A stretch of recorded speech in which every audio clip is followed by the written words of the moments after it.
Welcome to crack academy. My name is Shashank Roy और फिर से शुरू करते हैं एक नया topic, how the Sikh migration to Canada began.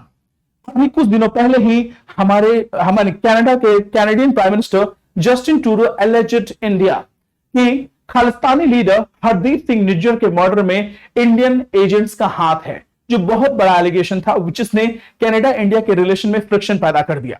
Now Khalistan movement के बढ़ते हुए खालिस्तान एक जो सिख डायस्पोरा है वो एक सब्सटेंशियल वोट बैंक है कनाडा के लिए। Again Justin Trudeau is going to face election in the next year, तो 2024 में he is going to face elections.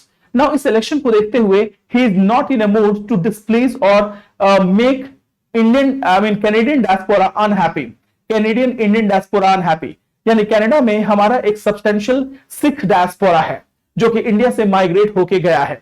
अब क्वेश्चन ये है कि हिस्ट्री क्या है, इंडिया में सबसे पहले सिख माइग्रेशन कब शुरू हुआ, how the Sikh migration to Canada began. यानी कनाडा इंडिया से जो कनाडा में सिख माइग्रेशन हुआ उसकी शुरुआत कहां से हुई। ये जो इमेज आप पीछे देख रहे हैं ये कोमागाथा मारू इंसिडेंट से रिलेटेड है। Let's talk about this article. Komagata Maru incident ये आपका ये पोस्टेड स्टैंप है। Day of issue journal division ये कनाडा से, वैंकूवर कनाडा से रिलेटेड है, जो एक हिस्टोरिकल इवेंट था कोमागाथा मारू इंसिडेंट। उसके बाद से फिर से वहां पे शताब्दी स्मरणोत्सव 1914 से 2014 के बीच में 100 साल हो चुके थे। 1914 का इंसिडेंट है कोमागाथा मारू इंसिडेंट, जहां इंडिया के लेबरर्स को लेके जाने वाला जो कैनेडियन शिप था उसको कैनेडियन वाटर से वापस कनाडा की धरती पे उतरने नहीं दिया गया और इनको कई दिनों तक सी वाटर में रहने के बाद से वापस भेज दिया गया।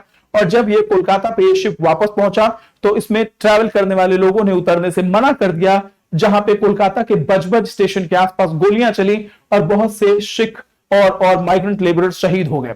कोमागाथा मारू इंसिडेंट एक बहुत ही इंपॉर्टेंट हिस्टोरिकल इवेंट के तौर पे माना जाता है। ये कुछ इमेजेस को देखेंगे, ये क्वीन विक्टोरिया का वेलकम किया जा रहा है इंडिया में।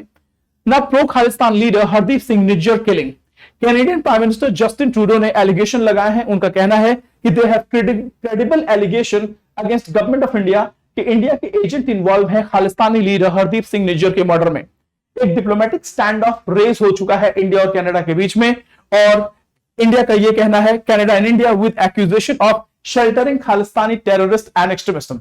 इंडिया कनाडा का यह कहना है कि कनाडा के पास क्रेडिबल इंफॉर्मेशन है कि इंडियन एजेंट्स का हाथ है खालिस्तानी लीडर हरदीप सिंह निज्जर को मारने में, जबकि इंडिया का कहना है कि कनाडा को अपनी ये पॉलिटिक्स ऑफ अपीजमेंट छोड़नी चाहिए, क्योंकि Canada is becoming a breeding ground of secessionist movement and Khalistani terrorism. Now Sikh diaspora in Canada. अब हम सिख डायस्पोरा के बारे में बात करते हैं। Sikh account for 2.1% of Canada's population, जिसमें कि लार्जेस्ट सिख पॉपुलेशन इंडिया के बाहर अगर कहीं कोई लार्जेस्ट सिख पॉपुलेशन है तो सबसे ज्यादा यहां पे है। अब बात करते हैं कि कैनेडियन माइग्रेशन शुरू कैसे हुआ, सिख माइग्रेशन कनाडा में शुरू कैसे हुआ। यह शुरू हुआ 19th सेंचुरी के आसपास, initially driven by involvement in the British umpire armed services. British umpire के आर्म्ड सर्विसेज में बहुत से सिख सोल्जर्स के तौर पे एम्प्लॉय थे। अलग अलग जगहों पे उस समय Britain was trying to colonise multiple countries. इन कॉलोनाइजेशन के दौर पे ये सिख सोल्जर्स अलग अलग जगहों पे जाते थे और उस वॉर में पार्टिसिपेट करते थे। That's why they had extensive experience about the world. Early Sikh migration की बात बोले तो पहला सिख शेल्टर केसुर सिंह जो है कनाडा में 1897 में अराइव होता है as a part of Hong Kong regiment celebrating Queen Victoria's diamond jubilee 1897 में। Now initial wave of migration शुरू होता है 1900 के दौर में, जहां सिख लेबरर्स जो हैं लॉगिंग यानी लकड़ी होने के लिए और मैन्युफैक्चरिंग के लिए अलग अलग देशों से यानी इंडिया से प्राइमरली लाए जाते हैं कनाडा के धरती पे काम करने के लिए। Now challenges and hostility. ऐसा नहीं था कि कैनेडियन माइग्रेंट्स का जर्नी बहुत ही स्मूथ रहा। सिख माइग्रेशन को बहुत सी हॉस्टिलिटी और प्रेजुडिसेस फेस करने पड़े और कैनेडियन लोगों को यह लगने लगा था कि ये सिख माइग्रेंट जो है उनकी जॉब छीन रहे हैं।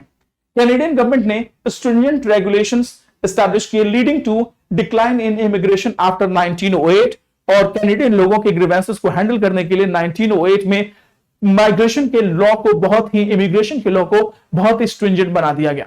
1914 में कोमागाथा मारू इंसिडेंट हुआ जो कि सिख पैसेंजर्स को लेके आ रहा था और फाइनली कैनेडियन वाटर्स में कई दिनों तक उसको रोक दिया गया, यूनाइटेड किंगडम के प्रेशर के चलते।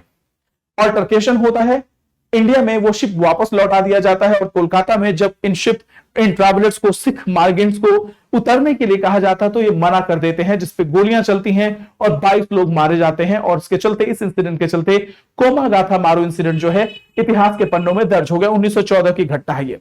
Now relaxation of immigration policies. World war 2 के बाद से देखा जाए तो कनाडा में इमिग्रेशन की पॉलिसीज को थोड़ा सा रिलैक्स कर दिया गया 3 रीजंस के चलते। पहला रीजन क्या था? UN commitment against racial discrimination, labour needs जो है इकोनॉमिक एक्टिविटीज के लिए, और turning to third world countries for human capital, क्योंकि इन कंट्रीज में पॉपुलेशन उतना ज्यादा नहीं था एंड जो पॉपुलेशन था they were not ready to work in factories, कल कारखानों में काम करने के लिए तैयार नहीं थे। So after world war 2 Canada ने इमिग्रेशन पॉलिसीज को 3 रीजन से रिलैक्स कर दिया। रेशियल डिस्क्रिमिनेशन को खत्म करना था, इकोनॉमिक एक्सपेंशन करना था और थर्ड वर्ल्ड कंट्रीज से लेबर फोर्स को सप्लाई करना था। वर्ल्ड वॉर 2 के बाद से चीजें चेंज होती हैं। कनाडा में बहुत से racial preferences, Canada faced challenges maintaining racial preferences in immigration after joining the United Nations. Economic expansion होता है वर्ल्ड वॉर 2 के बाद से लेबर के मामले में, leading to decline in European immigration और a shift to third world countries.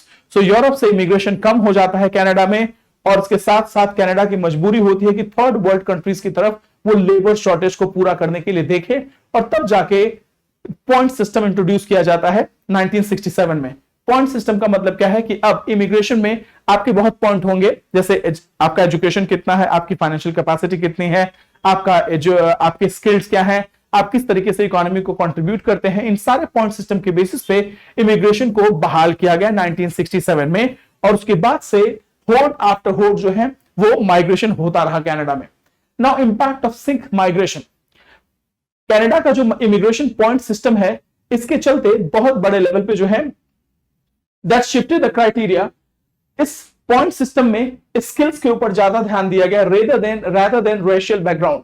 पहले रेशियल बैकग्राउंड पे ज्यादा ध्यान दिया जाता था, जिसके चलते रेशियल डिस्क्रिमिनेशन देखने को मिलता था। बट कनाडा ने एक न्यूट्रल पॉइंट सिस्टम बना दिया। इसका मतलब यह है कि आपको, अगर आप उन पॉइंट्स को एक मिनिमम नंबर ऑफ पॉइंट्स अगर आप एक्यूमुलेट करते हैं, क्वालिफाई करते हैं, तो डेफिनेटली आपको माइग्रेशन, आपको इन्विटेशन मिलेगा, आप वहां पे वीजा मिल सकता है आपको, आप स्टे कर सकते हैं कनाडा में, और this is regardless of gender, race, caste, creed, colour. Sikh migration to Canada increased with a more inclusive immigration policy, और 1967 के बाद से, पॉइंट सिस्टम के बाद से जो है लगातार माइग्रेशन सिस्टम बढ़ता रहा। सिख जो है अभी भी एक सिग्निफिकेंट पार्ट कनाडा का बनाते हैं, मल्टीकल्चरल लैंडस्केप को प्रमोट करते हैं और कंट्रीज की डाइवर्सिटी को भी आगे बढ़ाते हैं। सो इस तरीके से ये पूरी हिस्ट्री थी जो इस हिस्ट्री में हमने आपको बताने की कोशिश करी है कि कनाडा में सिख डायस्पोरा यानी सिख माइग्रेशन इतना ज्यादा कैसे हुआ कि आज पूरे कनाडा का 2% पॉपुलेशन जो है वो सिख डायस्पोरा का है। तो इसी तरीके से आप समझेंगे, और भी आर्टिकल्स को हम लेके आएंगे। तब तक के लिए thank you so much, God bless you all, जय हिंद, जय भारत, थैंक यू।